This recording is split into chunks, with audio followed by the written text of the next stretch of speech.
تصویر ہو، بلکہ ایک اور حدیث میں یوں ملتا ہے کہ حضور پاک صلی اللہ علیہ وسلم نے ارشاد فرمایا کہ جو شخص شکار یا ریوڑ کی حفاظت یا کھیتی کی حفاظت کے علاوہ کتا پالتا ہے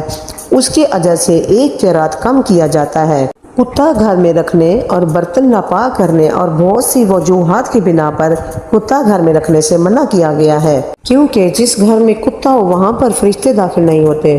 مذاہب کی کتابوں میں لکھا ہے کہ ابلیس یعنی شیطان جن تھا اور اللہ تعالیٰ نے اس کی عبادات کے باعث اسے فرشتوں میں شامل کر لیا تھا اور اسے ان کا سردار بنا دیا تھا، جس کے بعد اس کی ریاضت کا سلسلہ جاری رہا۔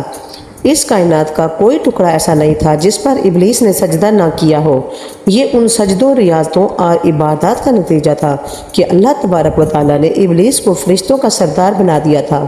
لیکن پھر شیطان غرور کا شکار ہو گیا۔ اس نے مٹی کے پتلے یعنی